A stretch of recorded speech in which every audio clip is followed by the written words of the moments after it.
Are you ready to talk about Knicks basketball? Not the Knicks, but Not about the Knicks Knicks, just basketball. Knicks basketball. Yes, let's do it.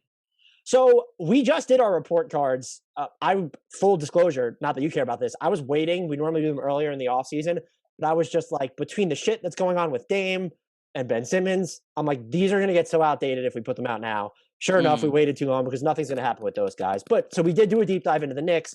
So I don't necessarily want to rehash their offseason too much, but just what were your general impressions or biggest takeaway, anything that surprised you, disappointed you about how they carried themselves, what they did during the offseason?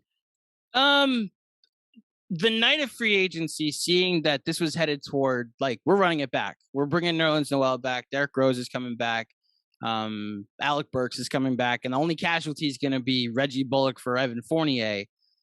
I was a little concerned. I think the extensions that have been given out show that they were right to not even play the let's hoard our cap space in case something comes down the road. The summer of 2019 might be the last year like that, where all of these stars are going to be available and we're going to everybody attack all at once.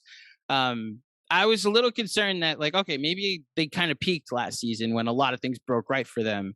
And then the next day, Kemba Walker came and everything kind of fit into place. When we ended our free agency episode, our live stream, consistently around the panel, it was like, if we want them to do one more thing, it's like, there's still a gap at point guard. Derrick Rose can't play 82 games. And Kemba comes in, and it obviously the injury concern is there, but like now Derrick Rose doesn't have to play 82 games. Kemba Walker doesn't have to play 82 games. Everything kind of falls into place. And like a Deuce McBride can now come in and play a little bit. Immanuel Quickley can run point if one of these guys needs to take some nights off for load management. I'm very satisfied with what they did this offseason. And in this Eastern Conference where a lot of people got better, you have to include the Knicks there. It's not even biased to say that. It's objectively true. Yeah, I am with you that they got better. I don't think there are two things that I took issue with, and the Kemba addition just changes all of it for me because it's zero risk. I don't care that his 2 years are guaranteed. For that money, we're not far removed from Kemba Walker being in like the top 3 point guard in the East conversation. His knee could be fucked up, which I think and everyone I've asked about this, no one really has an idea. Did Oklahoma City buy him out because they thought they couldn't do the Al Horford, Chris Paul route with him and reboot his stock because of his knee? Or were they just honest to God afraid he would help them win too many games? I think there's a school of thought, and no one's told me for sure that that's not what happened, that it wasn't just about the knee. And everyone I've asked just doesn't have a concrete answer. So that's on the table. Regardless, that's a swing you make 10 times out of 10. I also think the fact that he wanted to come to New York this time around, I don't care what he said about Kevin Durant and him in 2019. The Knicks were not really on Kemba Walker's radar then. That shows progress with how they're being perceived around the league. I think that was big. The two things I actually took issue with, I know Derrick Rose was important to this team. I know you don't have to rely on him to play that much this year. I'm not a fan of that contract. It's short-term enough where it's not damaging. I just can't picture Derrick Rose having the same type of impact moving forward. I also want to know the leverage Evan Fournier had to get a third guaranteed season. That's mostly small stuff. The Derrick Rose move, I still oppose, even when you look at how important, you look at the on-off splits last year, they needed Derrick Rose. I get it. People said, not the Knicks Film School podcast, which I do listen to, and you can vouch for that because I texted you once for not liking a trade idea that I came up with enough. One of your listeners asked about. I remember that, yeah. So, the locker room, yeah. People perceived this as like the Knicks playing chess while everyone was playing checkers when it came to acquiring that next star, where it's like, oh, these contracts, these middle ladder contracts are going to help them acquire that next star in a trade. Okay, no. What the Knicks did, and they rightly did, which I actually think was the shrewd move, they decided that the star they get is more likely to come via trade than free agency. When you look at how this year's class shook out, how next year's class is shaping up, that was the right decision. None of these contracts actually make it easier for them to acquire that star because you can use cap space in a blockbuster trade. There are also teams that if you're the Blazers, let's just say, because the Knicks have Evan Fournier's salary or Derrick Rose's salary or Alec Burks' salary, they don't have a leg up on anyone because a Portland team getting rid of Damian Lillard, those players aren't necessarily going to matter to them. And I thought too many people were just saying like the Knicks are just well set up for this more than any other team. I think what the Knicks actually did, and they probably, I don't know if they're a step ahead of other teams in doing this, they have an idea of how that next star is going to come. And that matters. And by signing these contracts to players that can help you, you're not punting on the interim. You've run it back. You've invested in what you did last season. You're still kind of planning for the big picture. But unlike years past, where you put all your chips into Kyrie and KD coming, that you've hedged, or rather you've inoculated yourself against coming up completely empty-handed. And I feel like that's where the discrepancy was in how some people interpreted or viewed or evaluated their offseason. I agree 100%. I think the Derrick Rose contract is a little better than you think it is. It's 2 years at market value, and it is super tradable.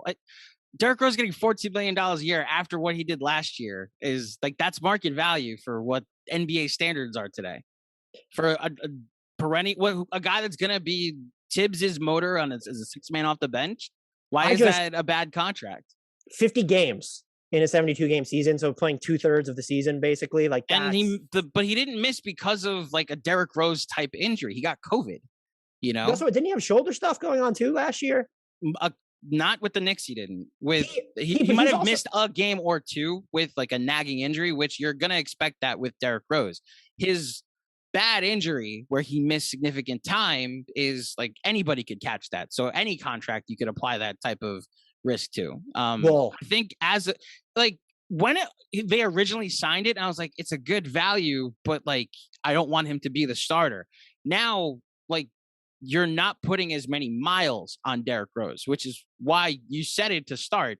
The Kemba piece of this changed everything about this offseason. Now I'm not as worried about like Evan Fournier being the only big pickup. I'm not as worried about running it back and peaking as a 4 seed. Like, they might still win the same amount of games next year or close to the same win percentage and be a 6 seed, but it still might be that the Knicks got better, which I think will matter when they go star hunting and try to make that sign and trade or that mid-season trade, because you're not doing it from the lottery. You're doing it from the bottom of the playoffs.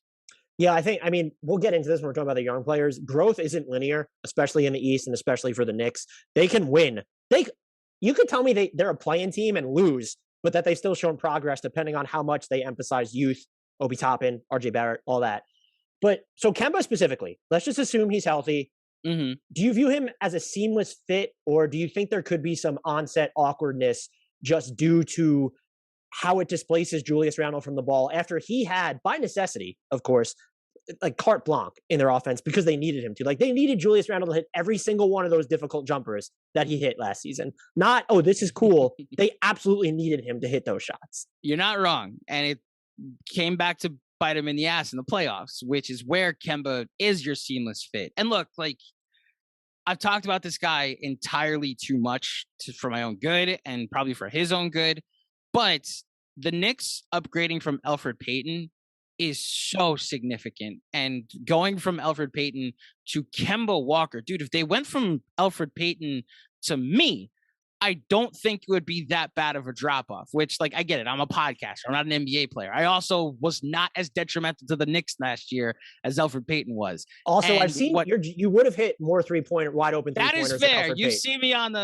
you've seen me in pickup. I can shoot better from three than Elfrid Payton. Although, again, a podcaster, not an NBA player. I get it. The point being, he was so bad to what the Knicks were trying to do with like Randle had to run the offense the way he did.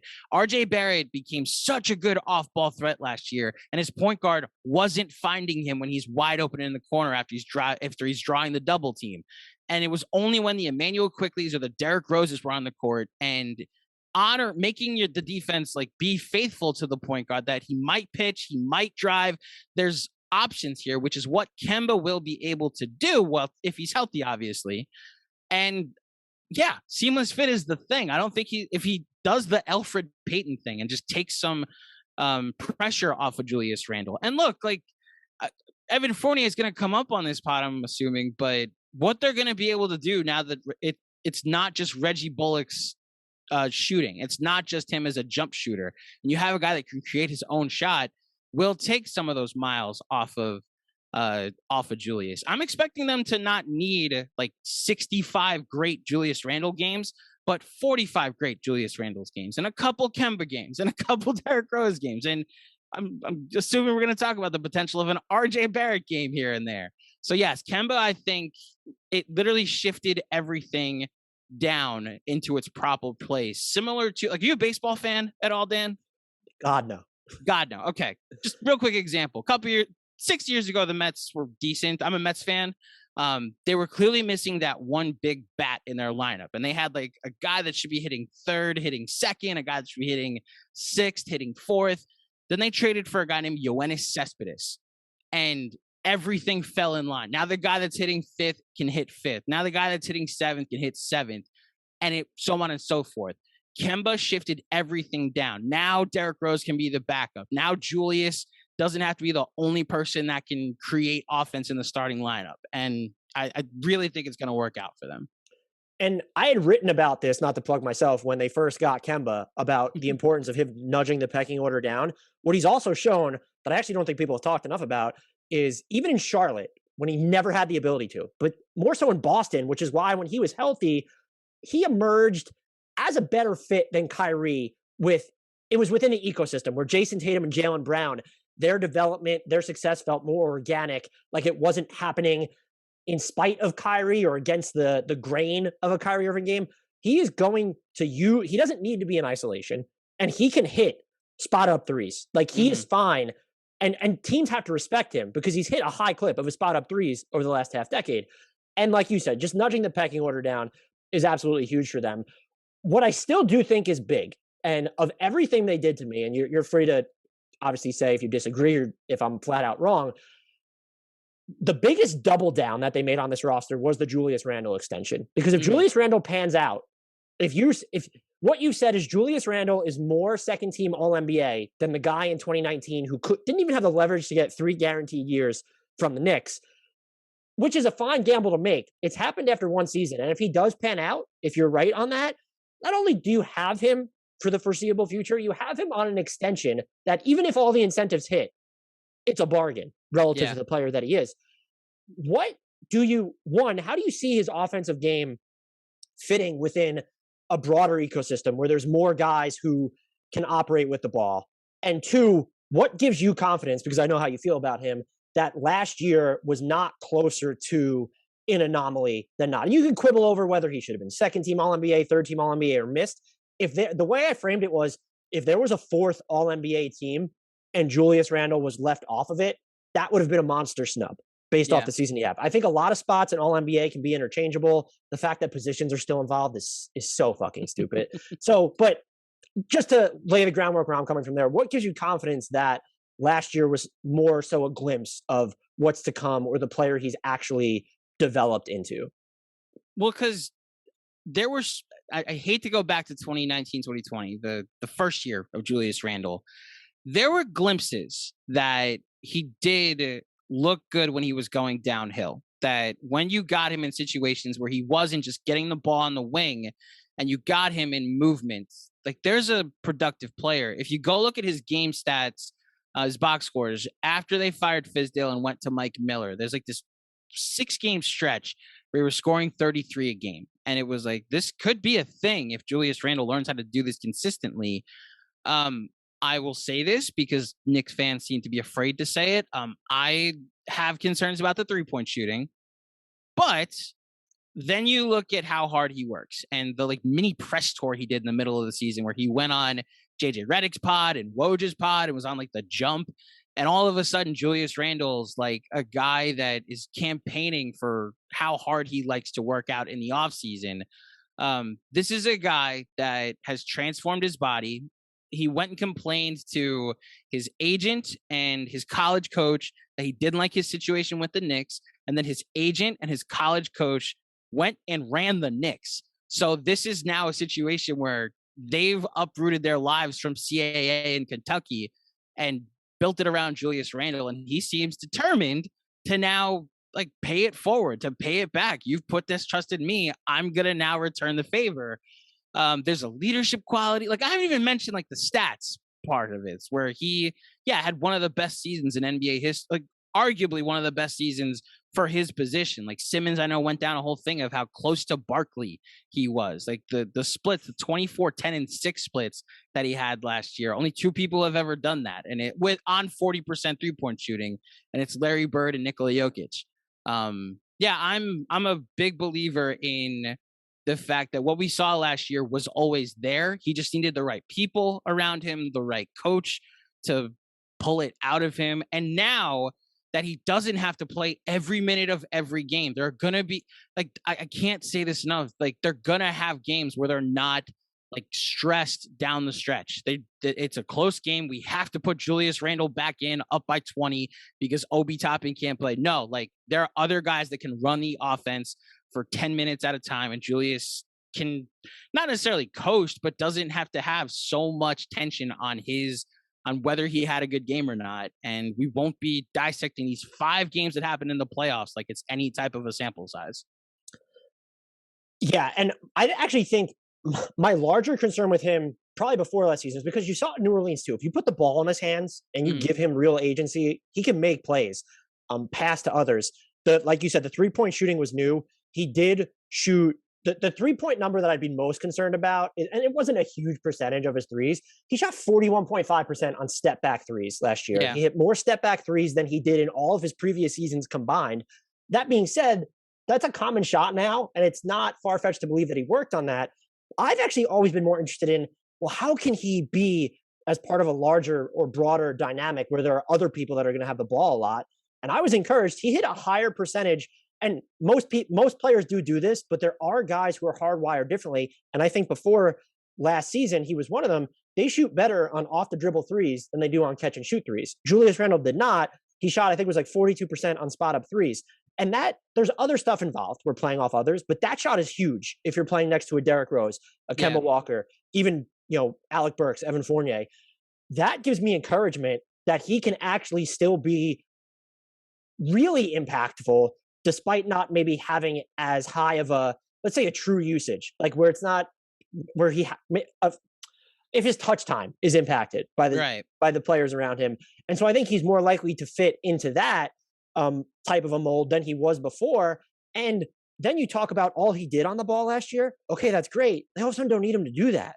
Yeah. And so it's like, it doesn't even matter if there's some regression there because they have all these contingencies or maybe even players. If Kemba Walker's healthy, I'm going to want the ball in Kemba Walker's hands down the stretch of a game more so than a Julius. If it's Kemba of old, which it probably is not, but it is.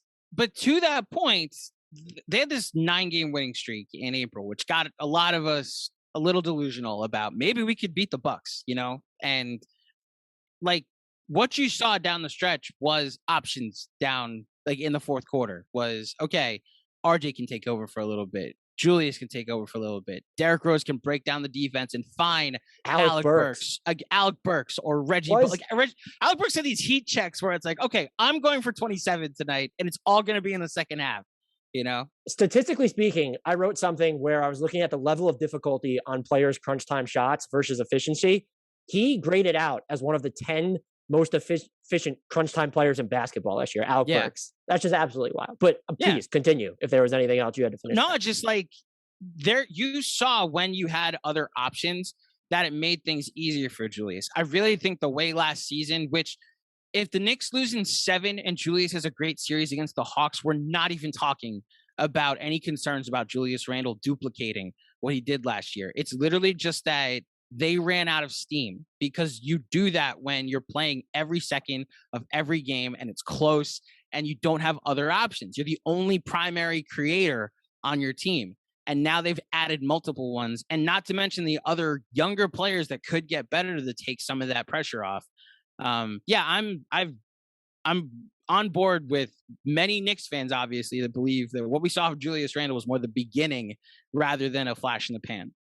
And it's certainly fair to be worried about his playoff performance, but I tend to think that we read too much into those tiny samples, and that when it's over this extended period of time, if he's your best player and you're hitting a wall, that's where you have to start asking yourself, the more difficult questions. And it's with Evan Fournier, who I think has largely, I mean, you look at his numbers in the playoffs, like I just think he's been unspectacular in the postseason, and it's only been 19 postseason games, but it says a lot that a lot of the teams that relied on him a ton have just been bounced in the first round. And so this was the first year of Julius Randle being this Julius Randle, and then in the postseason. And like you said, there were other factors being gassed, the talent around him. I'm just not inclined to, yes, the Hawks were the better team in that series. I just can't take anything too sweeping away from that 5-game sample size of his. Bingo. Yeah. I mean, we talked about the last time I'm here. I hate using small sample sizes to make general conclusions. Like the Ben Simmons argument, we don't have to talk about on this pod, but like there's a good regular season player there. What happened in the playoffs is alarming if you're trying to win a championship, but a team that just wants to be a good regular season team should take a shot at him. With Randle, like it wasn't even just that he had a bad series. Like RJ Barrett had a bad series. Reggie Bullock had a bad series. Alec Burks had one good game and then had a bad series. Like collectively, everybody was bad. So even when Julius like made a good pass, everybody was missing too. It's like you mentioned Evan Fournier in his bad playoff performances. Like, yes, he was getting bounced because they were the 7th or the 8th seed every year. I think now that they're going to be coming at it from potentially a 5 or a 6 seed, you might see this team make a run. You never know. The middle class of the East, like there's Brooklyn, Milwaukee, and I don't know that there's a team that's going to distinguish themselves like from that. There's like an 8 to 11 team pack that could be talked into there. What was it, 2017, 2016, where all from 3 through 6, they all finished 48 and 34?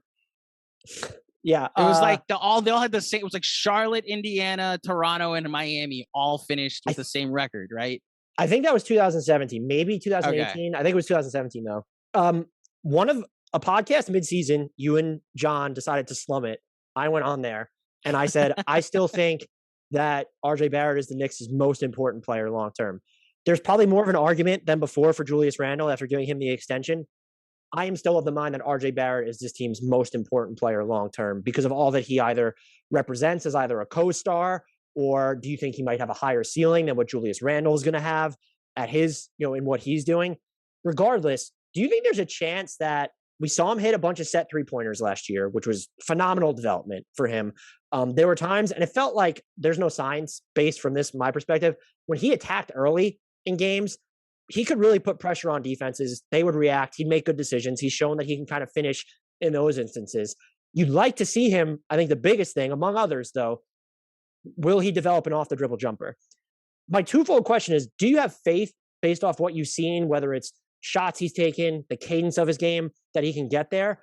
And this might be the more important aspect of this question. Do you think he even gets the opportunity to augment his offensive game given the way that this team is now built? Because there are so many players, Derrick Rose, Kemba Walker, Julius Randle, Evan Fournier, even Alec Burks, Immanuel Quickley, though I would put them on a lower tier of importance clearly than RJ Barrett in the offense. I think you could make a case that the Knicks might opt to not feature him on the ball all that much just based off the personnel they've surrounded him with. So it's interesting you bring that up because I think RJ Barrett's going to turn into the new Frank, where he's just so polarizing amongst the fan base where you have to either project that he's going to be a future Hall of Famer and going to make the All NBA team this year, or you have to say he sucks. We blew it at number 3. Why didn't we get Ja? And you can't just have like a reasonable, balanced take of, I think he could be the second or third best team on a team that goes to the best player on a team that goes like deep in the playoffs. And this year, like you could argue at points of last year, I should say, that he was their third best player behind Julius and Derrick Rose. That RJ at spurts was like a reliable jump shooter, but with some issues that he had at finishing at the rim and creating his own shot, you turn to guys that were better at it to do so. What I will say is if he just has like the same season he had last year, but finishes better at the rim, like 5%, and it's just like 4 points better a game, you're looking at a guy that's averaging 21 a game. And that's just like, again, 5%, like hit 2 more of these layups because he gets to the rim fine. He's not getting contact yet because he's 20 years old and he's not going to get the respect from officials that you get when you're older. But like, he is getting to the rim with ease. It's the fact that he's not finishing that's the problem.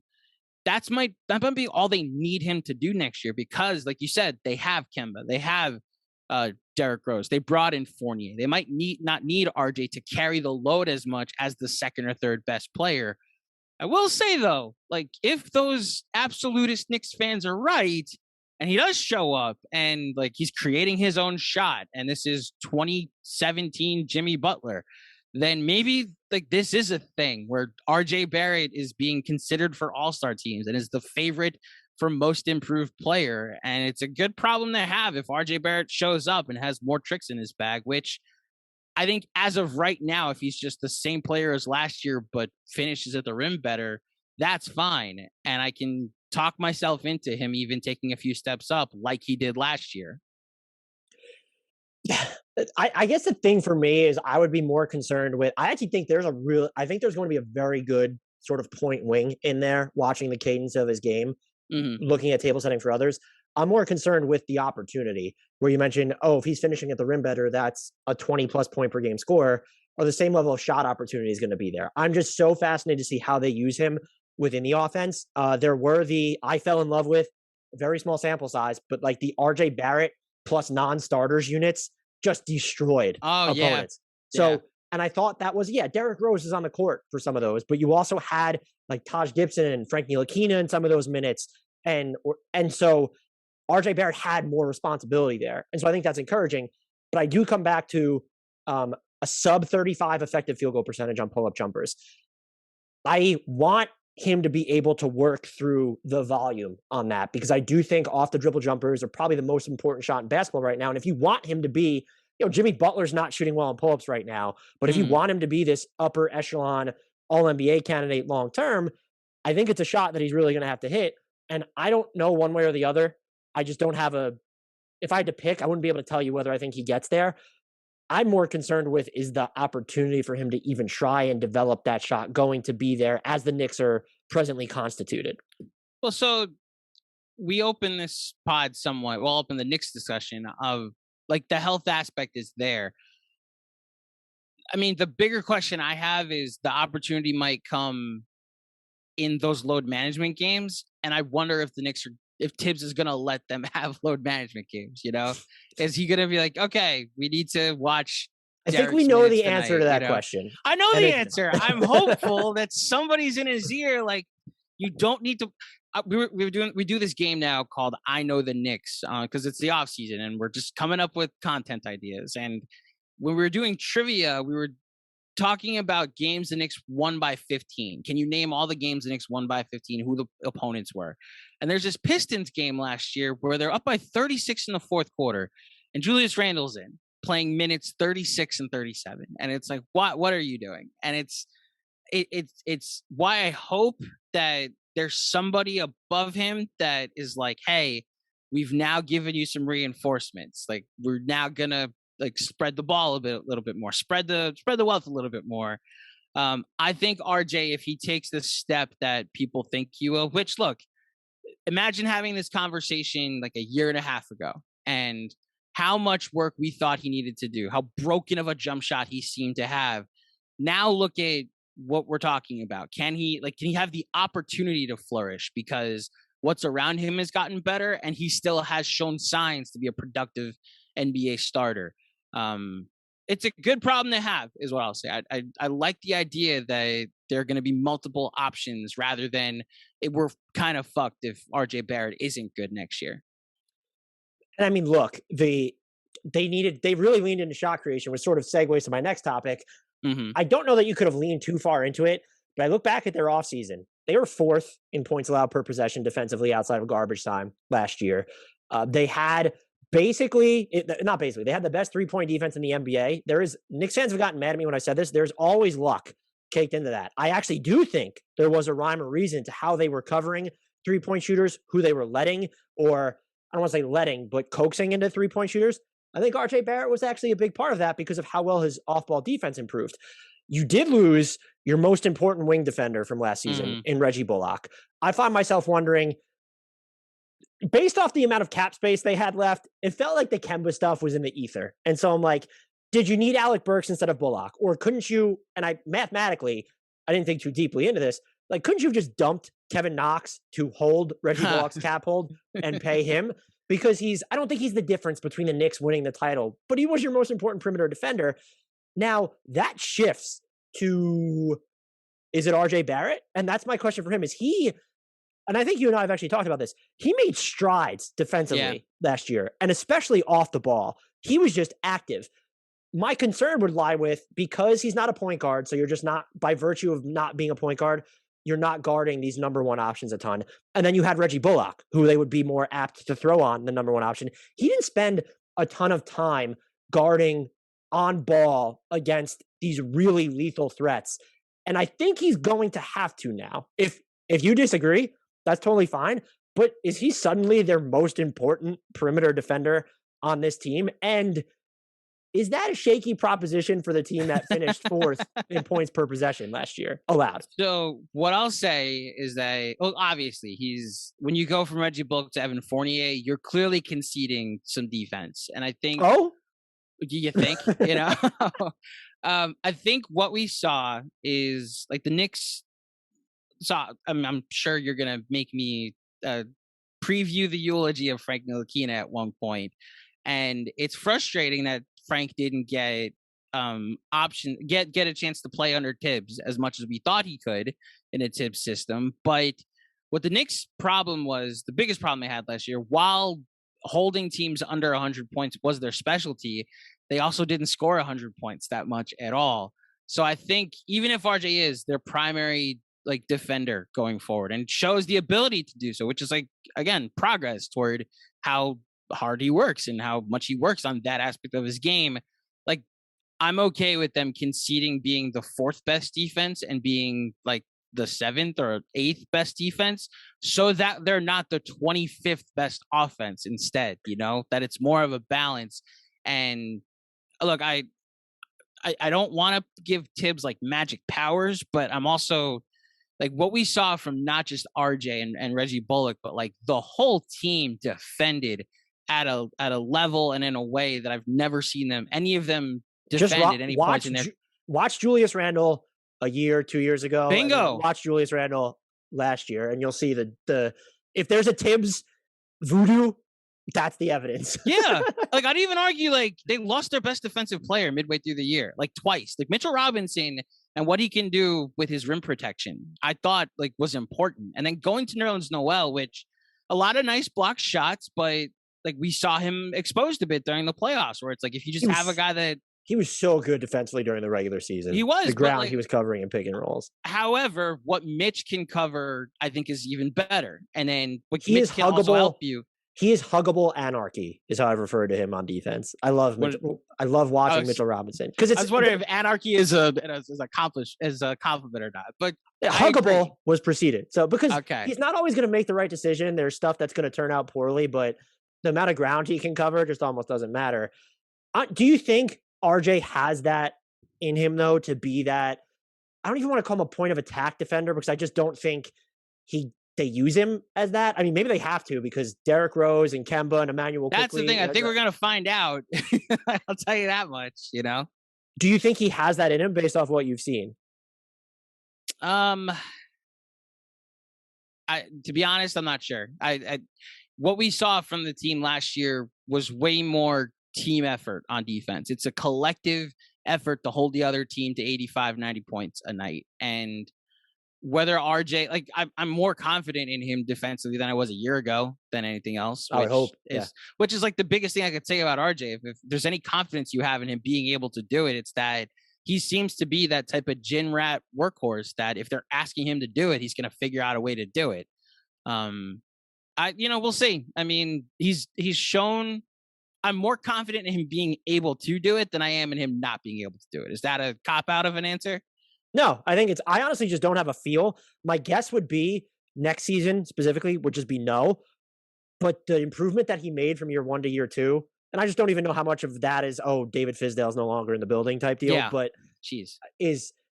I think I know Julius Randle was so great, but the RJ Barrett defensive development was, like, a revelation for me. And so I wouldn't rule it out. And I would never have said that. You wouldn't have said that with him coming out of Duke. You wouldn't have said it at any point during his rookie season. So there's a compliment.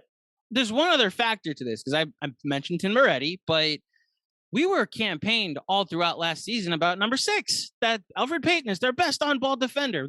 My favorite game of last season, which tells you, as we love Clyde and all the Clyde-isms and the posting and toasting and the swishing and dissing. He opens up the Knicks game against the Nets saying, I don't get why Elfrid Payton has all of this slander against him. He's their best on-ball defender, and he's got Kyrie as an assignment tonight. And Kyrie goes out and scores 37 points in 3 quarters. Like, there was nothing. If anything, the Knicks were surviving despite how bad Elfrid Payton was defensively. So even if Kemba is just as bad as Elfrid defensively, then maybe they can survive with RJ taking a step up like you're suggesting. The one thing I'm going to say, and maybe this is common knowledge or not, Kemba Walker tries so goddamn hard on defense. Maybe not so much last season when he was playing, but there's a chance he's an upgrade over Elfrid Payton. But that's what I'm saying. Like, that's the bar. Is he doesn't even need to be an upgrade. If he is awesome, but like the bar is there. If the bar is Elfrid Payton, he's already surpassed it by not being Elfrid Payton. He's already just blown it away. The RJ Barrett, I could talk about RJ Barrett for days because I think he's one of the most just polarizing players in the NBA. He might be, when you're looking at sort of the sub 25 non-superstars, he might just be one of the most important prospects in the NBA when you look at what the Knicks are trying to do. All I ask is I want to see RJ Barrett lineups independent of, I want to see RJ plus very heavy bench units because I want him to get that opportunity. So how much do you think Immanuel Quickley's role, this would be another player, is going to be impacted by what they've done? It's a repetitive question, but we're talking about RJ Barrett being nudged down in the pecking order. Immanuel Quickley's playing time, definitely for a rookie under Tibbs, was steady. But there were just like moments where it was, well, maybe Immanuel Quickley should play more. Based off what he showed in Summer League, I don't want to read too much into Summer League. I'm like, no, just play Immanuel Quickley all the time now. But how do you think his role is impacted by the offseason additions that they've made? So there's 2 ways. One is that I think they've made it clear they don't think he's the point guard of the future. Whatever that means, like whether it just means that it's Damian Lillard, but that's what you know what took it out of my mouth. Like, it's whether that's because Dame is the point guard of the future or not. They don't see Immanuel Quickley as a guy that's going to like run your offense. It might be a scoring point guard, like the new version of like a Kyrie or a Dame, or a guy that's not necessarily a passer. And obviously I'm not saying Immanuel Quickley is Kyrie or Dame, but look at what Brooklyn's done with Kyrie. They turned him into a 2 guard that can also like be your primary ball handler. And Cleveland did that too when LeBron was there. So like that's like it's eminently doable. Yeah. Even if you want to say like Sexton Garland is a better comp for that, where those are 2 guys that could technically be considered point guards, and they could also be considered 2 guards because of how dynamic they can be offensively. I look at Quickley and I see him way more as like a 2 guard that can run your offense from time to time or create for other people from time to time, rather than like your typical, like, I'm running point and running the offense and calling plays and running sets through me.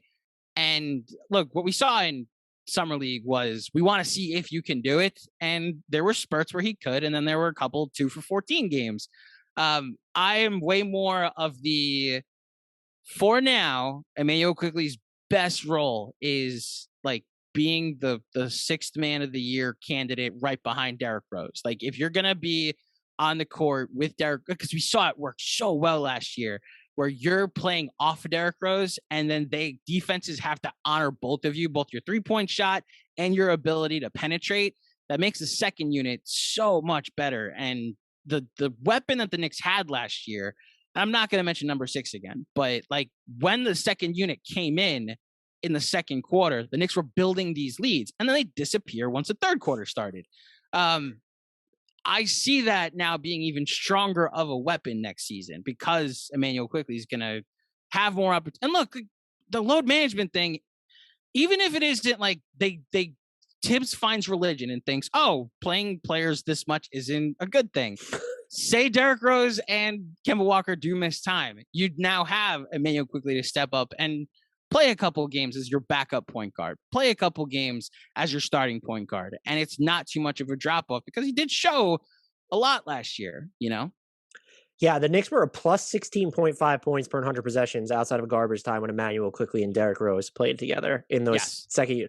That, I hope, still remains a staple where they don't try and outthink it. Like, you know what, we're going to use Evan Fournier as and it's going to be Derrick Rose and Evan Fournier, and we're still going to use Alec Burks instead of Quickley just because Quickley's a sophomore. By the way, when you insert RJ Barrett into that little dynamic, they were just annihilating opponents. Sample size is smaller. They were annihilating opponents. That's the thing. How many minutes was it?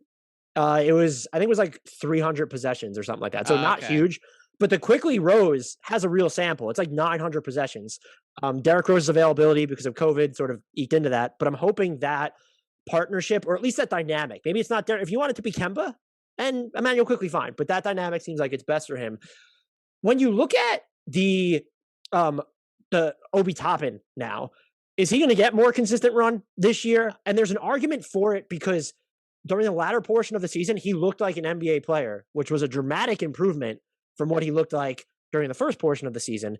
However, you go into Nerlens Noel is back. Mitchell Robinson is healthy. They brought back Taj Gibson. Do you think he's going to be sort of shoehorned into this, call him a depth piece type role, where he's just not guaranteed playing time? Or if he's getting it, how are they doing it? Is it because they've decided, you know what, we've leaned so much into offense, we're going to play like Obi Toppin and Julius Randle together in the front court? I wanted them to do that, but because you brought back Taj and Noel, it's clear that you're not. What is the path to him actually getting playing time? Is it just an injury to somebody? Yes, you said it. Julius Randle gets hurt. And it's unfortunate because this is the biggest argument John and I have consistently, is that he thinks that he was very against any Obi Toppin trade for Colin Sexton. When that 1 week when there was a rumor that I think it was more floated out by Colin Sexton's agent or by the Cavs just to see what the reaction would be if Colin Sexton for Obi, Kevin Knox, 19 and 21 was the package. And it's like, yeah, if we're trading our backup four behind the guy that just is going to sign a 4-year extension, Kevin Knox, who is the 14th man on the roster right now, and then the 19th and 21st pick, which, I mean, I like what they ended up doing with the draft, but if you get a proven guy that, what?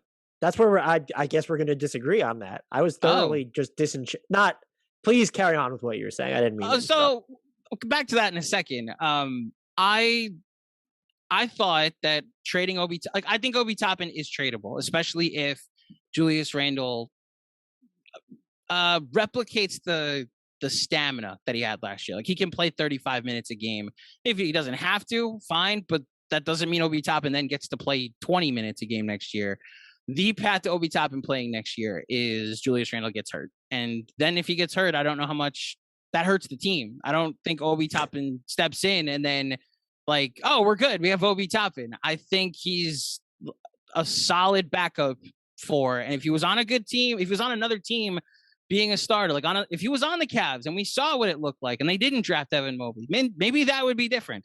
But Tibbs really values rim protection, and that's why there's 3 centers in the way of Obi playing the 5, or even Randle playing the 5 in those small ball lineups.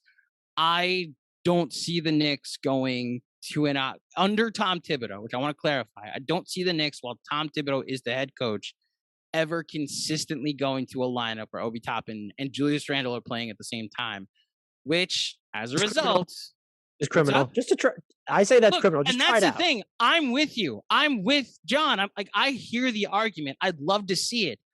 I'm just here in the real world where Tom Thibodeau's the head coach. Like, he will go call Joakim Noah and see if he's willing to play if Mitchell Robinson, Nerlens Noel, and Taj Gibson get hurt. Like, he was like, listen, I need somebody that's a center, not someone that we can shoehorn into a center. And look, the rim protection is important because of what has happened to the perimeter defensive pecking order this offseason. So I get that.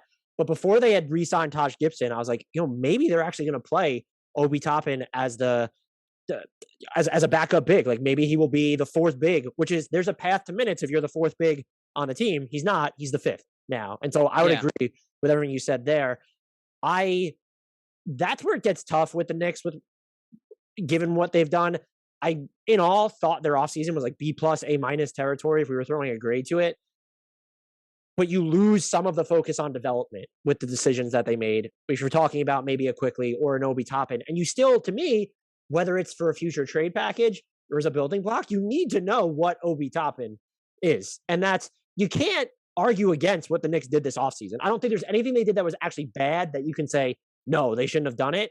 But there's that disappointing element of, I want to see more of Obi Toppin to just get a feel for the player that he could be in the NBA. And it doesn't feel like we're going to get that chance, at least not right now.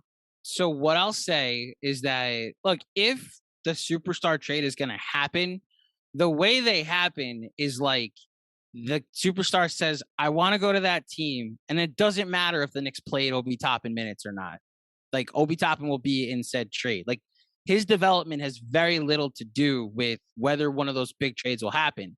As far as development is concerned, I really think this is going to sound like a knock on Obi, but I think it's more of my confidence in his ability to be the backup, and the lineups that he played in against the second units down the stretch last year showed his growth and ability. I think the less is more for him. I think if you see him in that 16 to 18 minute role, which, look, I'd like to see Julius Randle play. It's weird to say this way, but like, not be forced to play 35, 37 minutes a night. So Obi can play more, but I'm realistic about what we saw last year. I think they know that Obi, I don't think they believe that Obi wasn't the right pick at 8. I think Julius Randle becoming what he became changed everything. And as a result, they're always going to focus on the better option at the 4. But look, maybe here's your case for him playing at the 5. Tibbs was always much maligned for, like, his teams don't shoot threes. His teams are like offensively challenged.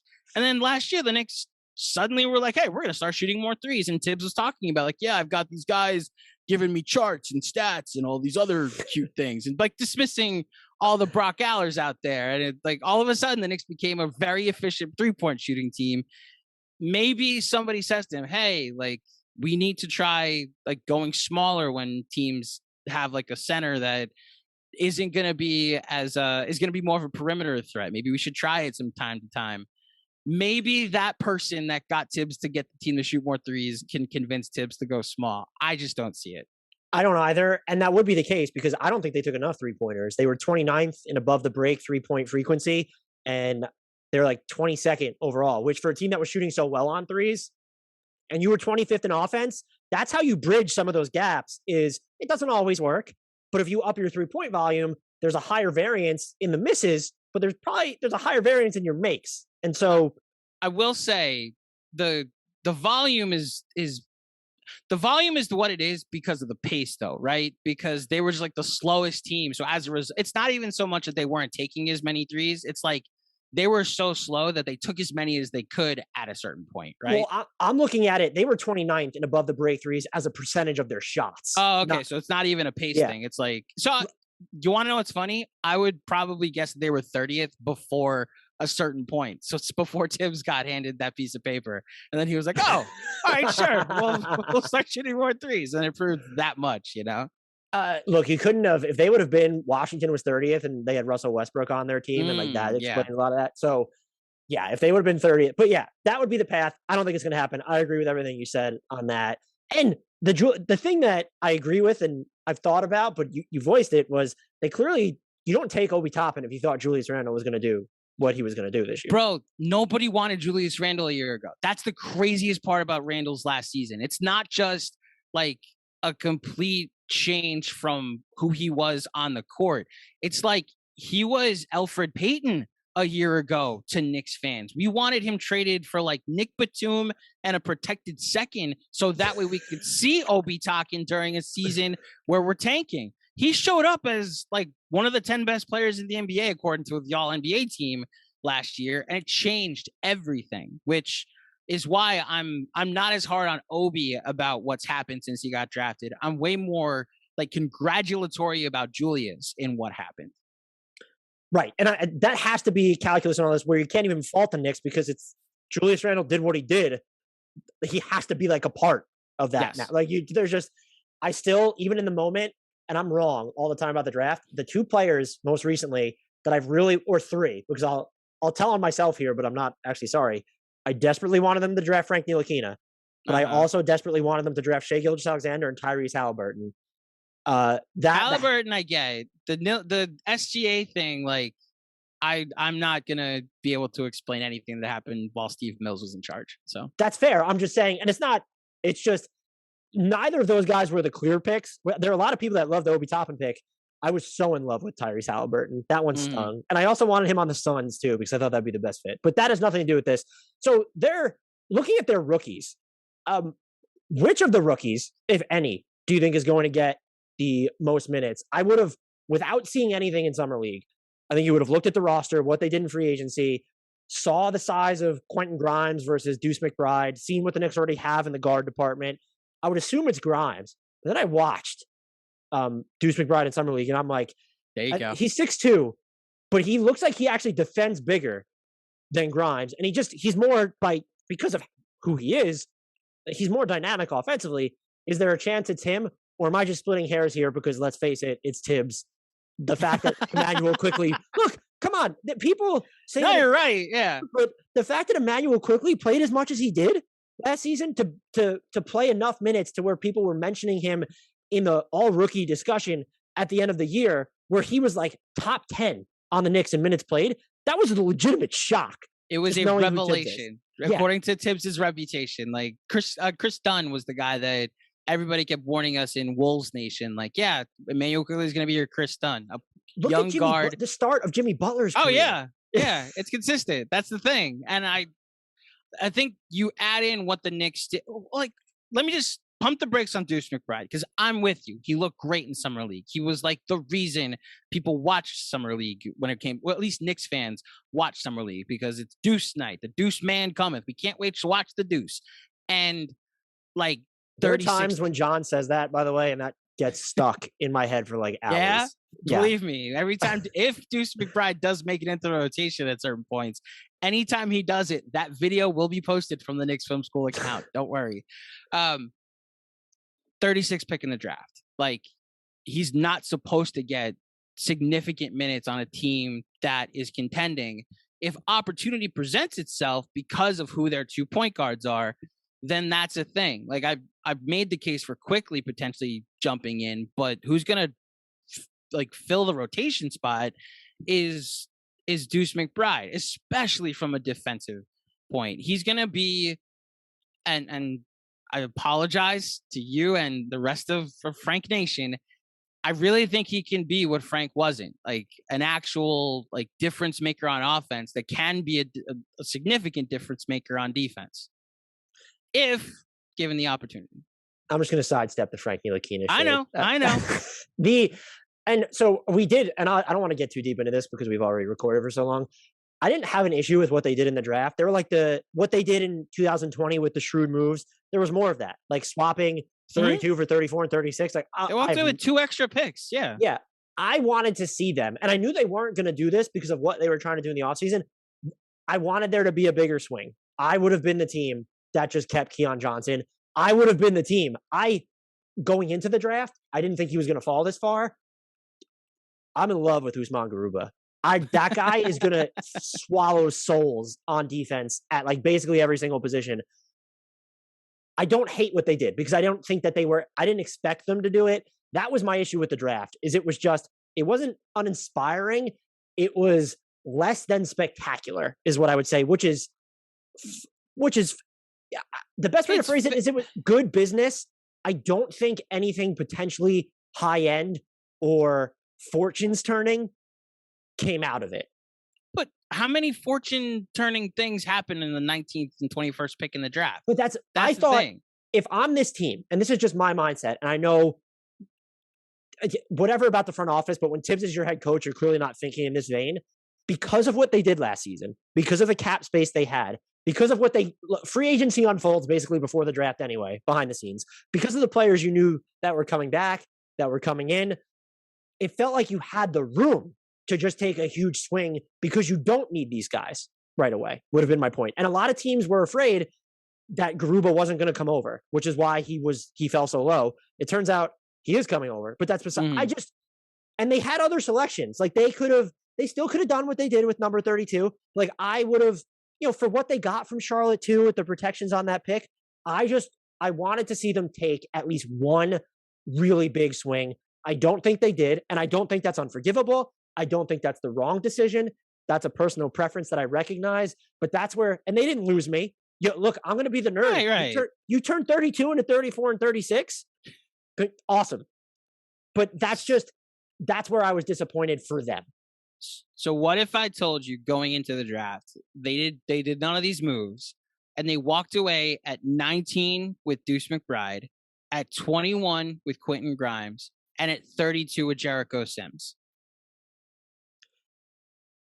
I mean, it's tough because I know who's still on the board now at that point. I wouldn't have thought. But if a trade up, which I argue if there was the swing to be made, I think they would have took it. I don't think the trade was there to be made. Cleveland clearly wasn't going to trade Colin Sexton. The Dame stuff clearly hasn't even been sorted out. So the big swings that were out there, I don't think existed. I know they were trying to trade up to get the 30-year-old that the Warriors took. What's his name? Did you say the 30-year-old? Yeah, he's like 25 years old. I forget his name. Moses Moody? No, he might, maybe. Doesn't sound familiar. I'm not great with the draft names. I just know that 19. Who are you actually talking about? Are you talking about Who Jonathan am I Kuminga? thinking of? No, there's like a 24-year-old that. Davion Mitchell? No, he's not. He's the guy that played in the tournament. Hold on. Now we're gonna go back and look. I'm genuinely perplexed. He's like 24, and everyone's joking around that him and Obi Toppin were gonna be the oldest people on the team. Hold on. Now I have to look it up. 2021 NBA draft. Trey Murphy? Who are you like? Might be no, Murphy's not the guy. Hold on. Once I see it, I'm gonna know exactly. Corey Kispert. There you go. Oh no, Duarte. That's who it is. Duarte. The guy the Pacers took.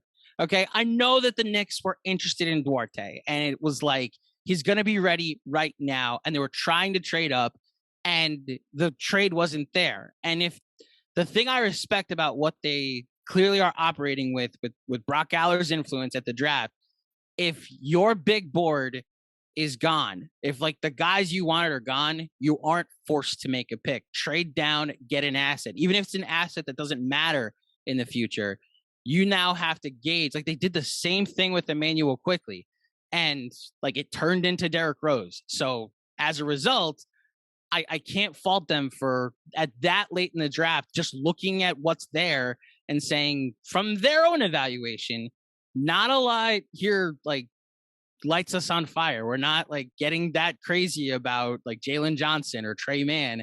We're way more interested in collecting some assets here. Let's trade down, get Quentin Grimes at 25. Then we like have a chance to get the guy we always wanted, Deuce McBride, which from what you hear, that's the direction they wanted to go. And like that's enough of a haul to walk away with. And then you even go down to like 57 and you get a guy like Jericho Sims, where I think in the right rotation, he could be fine. I guess there were players that I was just so much higher on, and like a Keon Johnson, or really I'm in love with Bones Highland. Some people thought that would have been too high for him. I thought he would have been great for the Knicks too. Mm-hmm. And like I said, Usman Garuba, just because he was there. I think everything you're saying is totally valid. And look, some people love Quentin Grimes a lot more than I do. And I think that's also, when we haven't seen prospects play an NBA game, I eat crow all the time on my NBA draft takes. So we'll have to see what happens there. And again, it's their offseason. It was a winning offseason. There's no argument against really what they did. So I guess we didn't really answer the question. Do you expect any of these rookies to play? No. Well, Deuce McBride is the best chance. If the two injury-plagued point guards get hurt, then if one of them gets hurt, then McBride jumps right into the rotation. This isn't going to be like last year, where during that brief preseason, Immanuel Quickley stepped in and was like, "You're going to have to play me this year, Dennis Smith Jr. You've lost your rotation spot." Gotcha. This is, I think, I have a feeling what your answer is going to be here, and I have a feeling it's going to disappoint a lot of people. Oh no, whimsical Knicks fans. Who's the player on this team most likely to be traded this coming season before the trade deadline? So you can go if you want to pick someone they just signed. It's the obvious. It's Kevin Knox. And it's just a dump. I don't know if.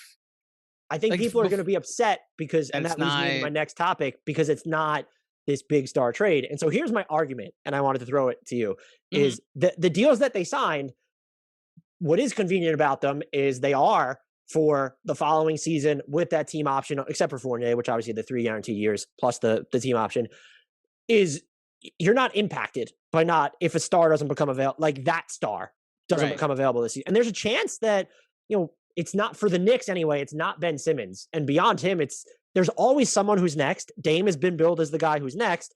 I don't expect that to happen midstream. I would just be floored if he agitated that way. For the Knicks, I actually think it's beneficial if Damian Lillard, that stuff doesn't crop up in the middle of the year. Let's say for some reason, and it won't be, but if it was Karl Anthony Towns, if it was name whatever star, basically the Knicks would want that to happen.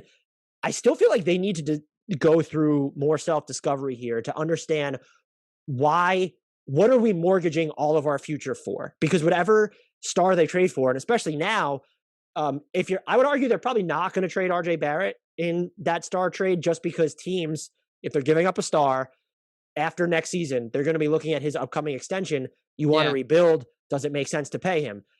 At any rate, you're going to be giving up a ton of picks, Immanuel, everything. You need to know what else you have in place then, because it's, okay, we have this guy, whether Damian Lillard, whoever, is Julius Randle the number 2 on a title team? Is RJ Barrett headed down that path? Did the Kemba Walker gamble pan out? And what do we have in some of these other younger guys who might not be included? So I think it behooves the Knicks for nothing like that to arise midseason, because they still really need to gain a better sense of self, is how I'd frame it. They've already committed longer term to Julius Randle, like whatever, but you need to know that unless you think that 2 stars are coming, that you have the ammo to get 2 of them, you need to know what you have in place in addition to that star that would be coming over in any blockbuster trade. 100%. And the thing that I'll just add on top of that is, I think the Knicks are set up. They have all these assets, the cap space that they've now turned into actual people. All these contracts are tradable in a trade like that, as far as matching salary is concerned. They're set up to make the big move. I don't know if the big move is going to be available anytime soon. The franchise-altering move that makes you a contender, especially in a conference and a time with Brooklyn and Milwaukee. And I don't know of the deal that's going to get them to that level. So, yeah, your listeners might not get this because they've been fans of competent teams. This is new for us as Knicks fans. We're just enjoying that, the season's not going to be over before baseball season. Awesome. I might be able to watch the team into March and into April and into May. So we're very okay with just enjoying the ride with what's here and who we have. This is always matchup based, but I love this question. What do you think is going to end up being their most used or most effective closing lineup next year in those, those crunch time games? Closing lineup. Wow. Mitchell Robinson, Julius Randle, Evan Fournier, RJ Barrett, Derrick Rose. Ooh, Kemba on the bench.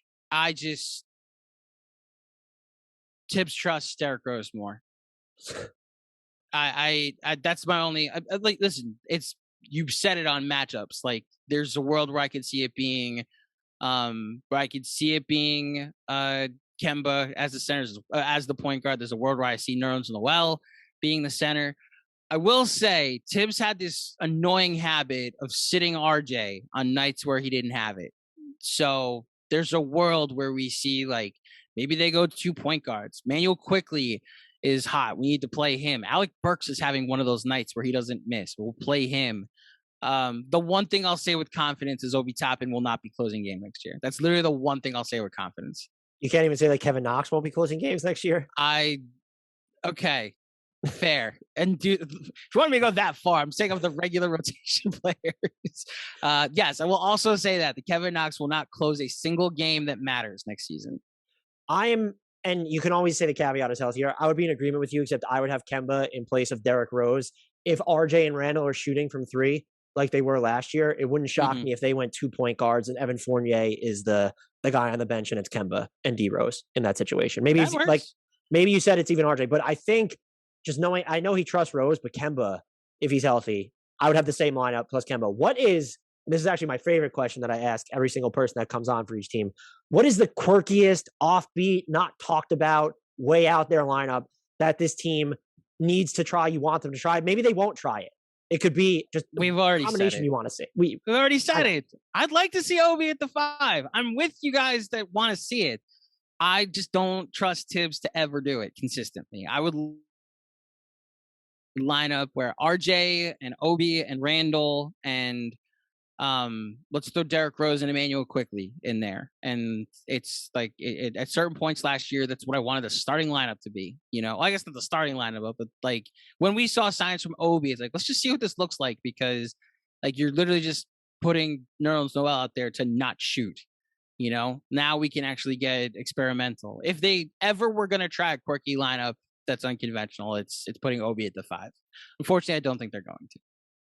I don't have Obi in mind. And I don't think they're going to. If you gave me like an over-under on minutes played, I would take the under for this lineup every single time. I would have Randle at the 5, and I want to see him with, I guess RJ is technically the 4 in this situation, but RJ, Fournier, Quickley, Kemba, and then Randle at the 5. Get really freaking weird. I would just, the offensive firepower on that, and I'm just, you lose the rim protection element of your defense there, but then I'm also kind of like, I don't know, with the way Julius Randle defended last year, maybe they just score enough to where they can at least outscore their opponents. I'm a sucker for those dynamic lineups where everyone on the floor can basically handle the ball. Everyone can shoot. Everyone can 5 out, yeah. Yeah. So, and I think if you throw Derrick Rose in there, that gets iffy. And if you throw, obviously, Mitchell Robinson in there, Nerlens Noel, or Taj Gibson, you can't do.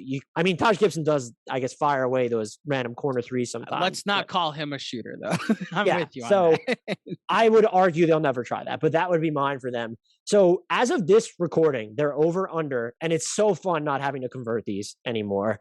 41.5 on next season. Are you taking the over or under on their win total? Over. And what is if you had to pick a record, how many wins are they getting?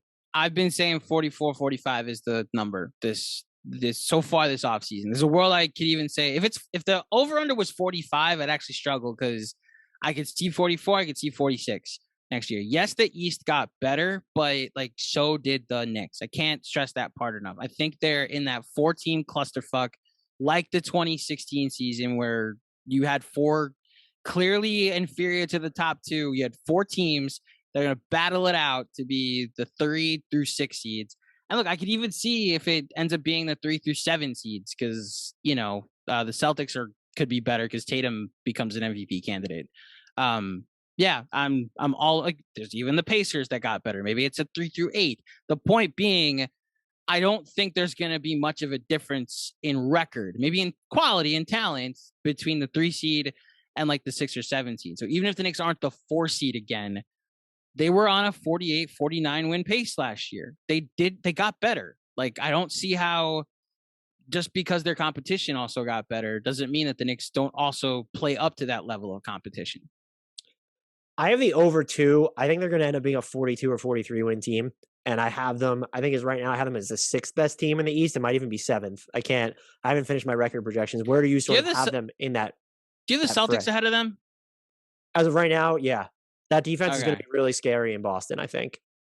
Okay. I disagree, but I will. To your point, though, it does feel like I think Milwaukee and Brooklyn can clearly separate themselves. I'm going to say Miami might have a chance to do it. I don't trust their offense right now. 4 through 10, 11, I think could end up being very interchangeable, which makes this situation so tough. But I think I'm not as optimistic on them being, I think they'll be better. I think they can show progress.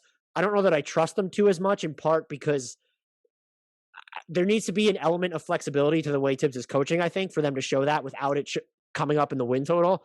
I'm not sure if that's in him, because I would view we need to see more from RJ Quickley at minimum as part of that progress if we're not focusing solely on wins. That win total was one of the tougher ones for me. I haven't settled on it. I'd be pleasantly surprised if they got to 45, 46 win territory, though, this season. Okay, that's the number. I think 45 is like the comfy spot for me. Is like I think they'll be like a 45 win team, and Like, if that's the 6th seed and they're playing Miami, great. Bring on the late 90s games again. You know, like, I'm all for it. I will say to your thing about Tibbs' flexibility, regular season Tibbs, like, that's a thing. Like, what happened in Chicago, they were a regular season powerhouse. His issue with being so stubborn that, like, what got me here worked, I'm not changing. Like, that was an issue in the playoffs. The move to be made that everybody was saying was like, bench Elfrid Payton. You need to get Elfrid Payton out. Then he did, and it didn't change anything. The move to be made was going from Reggie Bullock starting to Alec Burks starting, because then it actually makes Trae Young defend a guy that create his own shot. And Tibbs was never going to get that radical with his lineup changes. It was always going to be like, okay, like, we got here with what works, and if something doesn't work, oh well. I think the playoffs is where I'm more concerned with Tibbs than the regular season. You've encapsulated my main issue with Tibbs, is that playing to optimize your team for the matchup is considered radical thinking. The fact that that's radical thinking melts my mind. It bends my brain. But, like, the other part that I think you got to factor in, there's not going to be a regular season game where Tibbs is like, this doesn't matter. There are going to be 82 must-win games next year. And if they win 45 of them, he will be upset about the 37 of them. So that, like, that type of intensity mattered this season. And I think it could play into next season when teams that might like factor in more load management and caring about players' rest for the playoffs, that will matter more. And you're asking me if they're going to win 42 games, and I'm saying yes. I'm also saying I don't think they get past the first round next year. I would agree with you there, and I'm saying they'll win at least 42. If you told me if Kemba misses fewer than 20 games next year, I'm going to be I'm so high on the idea of Kemba Walker. I think as everybody is. If you told me he misses fewer than 15, 20 games, I'd probably be more optimistic about they're going to clear this over. They could get to 45, 44 win territory. But just with welcoming in sort of a new dynamic on offense, and then as you mentioned, it's not that anyone in the East really dramatically improved. It's just deeper by virtue of Kyle Lowry's in Miami. The Pacers are healthy. The Hornets have a year older LaMelo Ball. Chicago is better and is still a wild card like Charlotte. But they have more talent. They're more talented than they were last year. They fucked up their offseason. I don't even want to get into that. We agree, so you're not wrong. I loved it. They had Alex Caruso, they had Lonzo Ball, and then it was just after that it was okay. The DeMar DeRozan. I hate the DeRozan contract so much. I'm so glad the Knicks didn't do that. Good for him though. Good for him. Anybody that got money this offseason. I hear a lot of like the Bulls are the 3 seed now. It's like, no, they are like probably they're a play-in team is what they've now become, which, you know, gives Zach LaVine some decisions to make. There was so much to talk about this team. I invariably skipped over things, asking you, is there anything that we didn't discuss that you think needs to be talked about heading into the 21-22 New York Knicks season? What's your trade package if they do make the Dame trade? And I know you and John have talked about this a lot at length. I'm not including RJ Barrett in it because can I be specific? Because it's not whether or not I would. I know where. Yeah, do you think they can? I think they can because of how Portland's line of thinking needs to be. Yes, if you're the Blazers, you go in asking for everything in the kitchen sink, and you have some of that luxury because Dame, if he's traded this year, will have 3.5 years left on his deal. So you do have that type of leverage, but you also have to be realistic about what you're doing when you trade Damian Lillard, and that is consigning your franchise to starting over. Even if you think RJ Barrett might be a long-term pillar, do you want to max out RJ Barrett when he's extension eligible and have him only one more year on his rookie scale? I'm not saying you don't want RJ Barrett. I'm saying the Knicks can include enough, let's call it alternative equity, because maybe it's in the form of some of their players. Maybe it's probably more likely in the form of draft compensation. We saw it. Look, we saw it with Houston and James Harden. They opted for draft equity over Jarrett Allen. Like, they had all these picks coming and they still opted for more draft equity. It would be a similar situation. I think RJ Barrett's going to be a lot better than Jarrett Allen, just looking at the contract structure. So I think, yes, Portland should ask for RJ Barrett. I think there is a way around offering him and still getting Dame based off the other teams that will be in the running, because Dame is going to have, regardless of how many years he has left on his deal, he will have some say in where he's going. Mm-hmm. And if he says he doesn't want to go to New Orleans, guess what? New Orleans isn't throwing the kitchen sink at him. I think New Orleans could offer a better package than the Knicks. They're not going to. And so I think there's a pathway to it. Now, if you're telling me that the Blazers won't do the deal unless RJ Barrett's included, you need that half season to inform whether you draw the line at RJ Barrett. Because as of right now, and this is sort of muddied by the fact that Kemba Walker is in New York now, and like there's a chance the Knicks have an all-star point guard. There's a chance. But in a vacuum, if this was the trade now, and we know legally it can't be, I'm not doing it. Because I need to know that Damian Lillard is coming to a team that either A, has a viable number 2 on a title contender. I would guess that Julius Randle is close to that. That is my guess. So I'm not shitting all over him saying last year was an aberration. But I need to see a little bit more. Or you need to have the concept of what RJ Barrett could become on that team as another swing piece, because you can't guarantee that another star in addition to Dame is going to come from the outside. You're not going to have the equity necessarily to trade for them. And you're not going to have the cap space, at least there's always ways of getting cap space. So if you told me it costs RJ Barrett right now, the answer is no.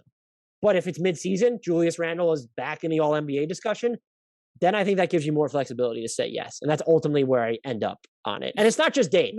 There could be another star that we're not talking about that becomes available. So 2 things. To be clear, I don't see a Dame trade happening before next summer. I'd be floored. Flabbergasted. Right. So I'm factoring in that RJ will be like extension eligible and teams will have to make that decision. I wonder if like just for this, so you brought up Houston. I wonder if for the sake of like having just a body that you can show your fan base, like, hey, we're building around RJ Barrett. This is a piece. And even if it's to then flip RJ Barrett for more draft compensation, you mentioned Houston. They were maligned for that trade. Everybody was like, you got to at least get something back. They gave up nothing, but they were able to fall back on they needed to tank and be at least top 4 eligible for like having this close to the 4th worst record in the NBA because OKC had their pick.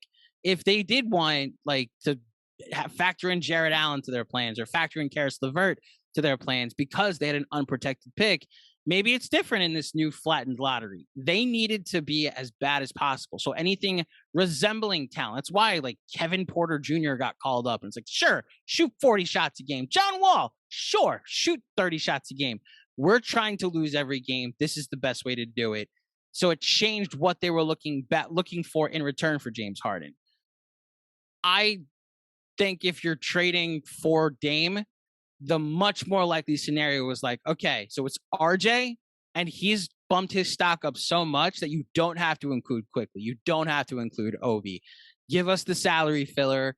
And like the roster isn't a shell like it was when the Melo trade happened or the Anthony Davis trade happened or, these other big blockbuster trades happened. That's the only thought I have. And I'm in agreement with you.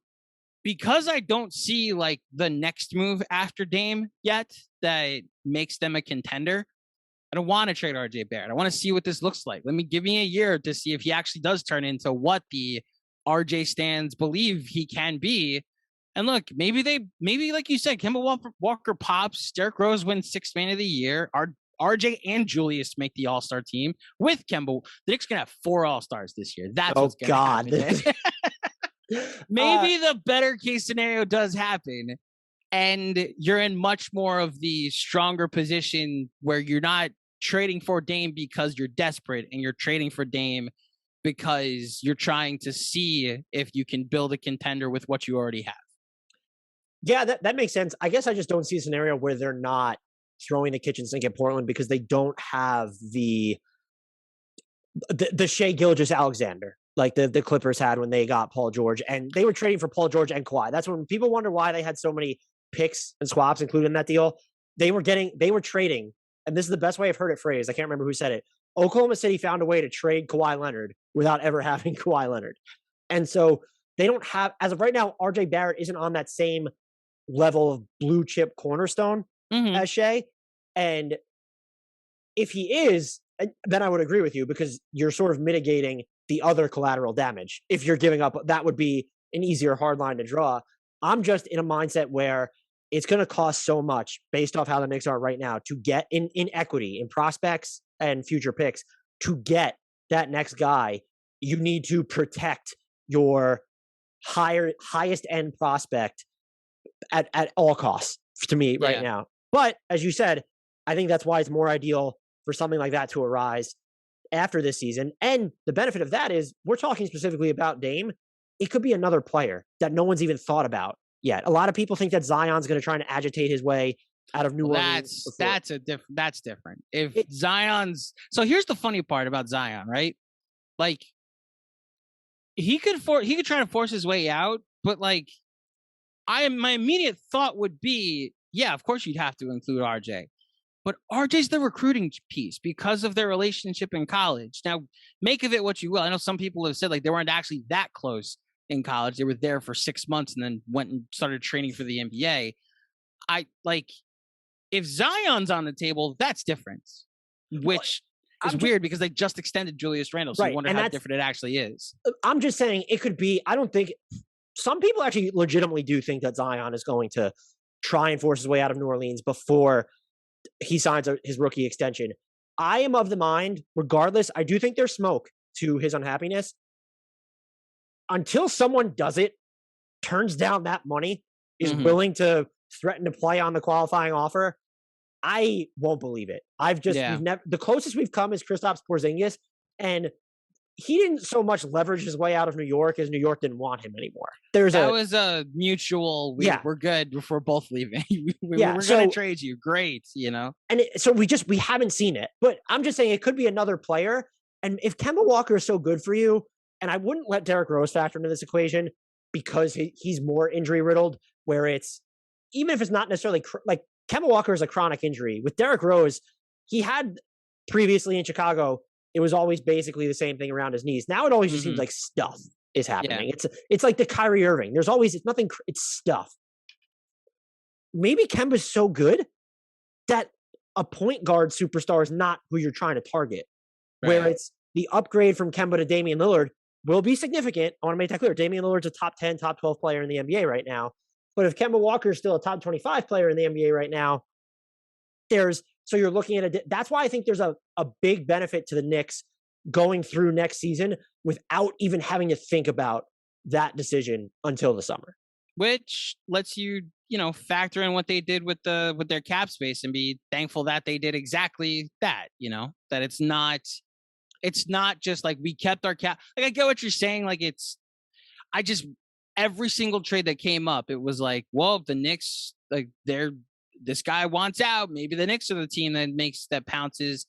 And I'm just speaking as a Knicks fan. It was annoying. It's like, they're actually kind of like fine right now. They're not as desperate for competence as people made them out to be for so many years. They're building something. And now there's a core that they can actually build around or potentially build up the value of before making a trade for a star. Right. And I think because you wanted to be good, they did the right thing, or at least not suck. You could make an argument that cap space is a way to conserve draft equity in those trades, just because teams won't be able to ask for as much if you're saving them a ton of, even if it's star money. A team like Portland, when they have Norman Powell on the books, CJ McCollum on the, like you have if they were able to just send Dame into the Knicks cap space and get cost control prospects and all these picks, the Knicks have leverage in the sense that we just did, like, cap space is an asset. So I don't think that wasn't the route to go. I agree with what they did. Like I said, they were just little nooks and crannies of a couple deals that made me a little uncomfortable. But Andrew, this was great. This was long. This was long. Thank you for having me on, buddy. Thank you so much for giving us your time. Can you tell our listeners where they can find you on Twitter, your podcast, which I will just say one of the podcasts is called Final Review. There you go. It's called Final Review. Just wanted to throw that out there. So Final Review is on Twitter at Final Review Pod. It's available everywhere podcasts are available, iTunes, Spotify. The link is in our bio too for this episode. Thank you very much. We drop a new episode every Thursday, a new all-time great movie, deciding how great it actually is. Follow me on Twitter at Andrew J. Claudio _. And of course, Knicks Film School. Follow them on Twitter. You follow you subscribe on everywhere you get your podcasts. We drop 3 episodes a week, Monday, Wednesday, and Friday. And then our YouTube channel. Subscribe for some exclusive YouTube post-game stuff throughout the season. If you want to see how Knicks fans react when the Knicks do anything, Knicks Film School is the place to be. Yeah, if you want to see the Jonathan Mack reaction videos happen live before their reaction videos, the YouTube live streams are fantastic. Yes. Thanks again, Mr. Claudio, and rest assured, we'll be pestering you again in the future. Say when, sir.